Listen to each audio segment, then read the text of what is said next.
Programang ito ay rated SPG. Striktong patnubay at gabay ng magulang ang kailangan. Maaaring may masiselang tema, lengguwahe, karahasan, sexual, horror o droga na hindi angkop sa mga bata.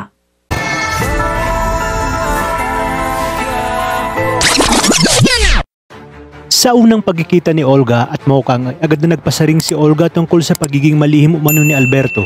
Kaya naman tinanong ni Mokang kung may gusto itong sabihin. Sinabi ni Olga na wala naman umano at binati niya ito sa magiging kasal nito sa kanyang kapatid. Naligid nga sa kaalaman ni Ramon at Mokang na gumagalaw na si Olga para sa isang malaking pasabog na mangyayari. Sa kabilang banda, formal na ring nagpakilala si Ramon kay Mang Marsing. Sinabi ni Marsing, natatapatin niya na itong si Ramon dahil sa oras na dumating ang araw na saktan nito ang kanyang nag-iisang anak na si Mokang, ay babawiin niya na ito. Ipinangako naman ni Ramon na mahal niya si Mokang at hindi niya ito magagawa sa kanyang anak. Samantala, nagkita na rin sina Ben at Tanggol sa loob ng selda kaya't humingi ng tulong si Tanggol kay Ben na baka magawa ng paraan para sila ay makalabas.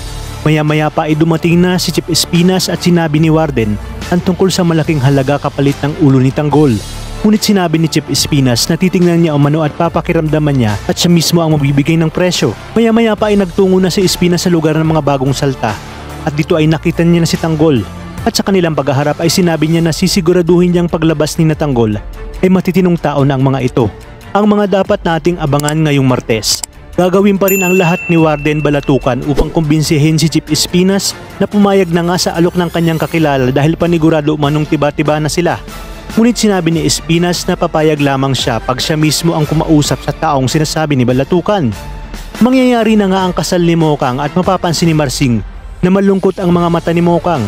Kaya naman sinabi niya kay Mokang na maaari pang umatras ito kung hindi niya talagang gustong makasal kay Alberto. At sa unang araw ng mga batang Quiapo sa loob ng piitan ay magkakaroon sila ng mga bagong makakabangga at ito nga ay ang mga batang Divisoria. At dito magsisimula ang bakbakan sa pagitan ng dalawang grupo. Sinabi ni Espinas na huwag galawin ang mga batang Quiapo dahil may patong nasa ulo ang mga ito. Sa inyong palagay, papayag kaya si Chief Espinas na makipagkasundo sa oras na malaman niya na si Olga pala ang nag-utos at handang magbigay ng malaking halaga para sa ulo ni Tanggol? Kaya naman kapamilya, kapit lang dahil marami pa tayong dapat abangan. Dito lang sa pambansang teleserye ng Sambayanan, ang FPJ's Batang Quiapo.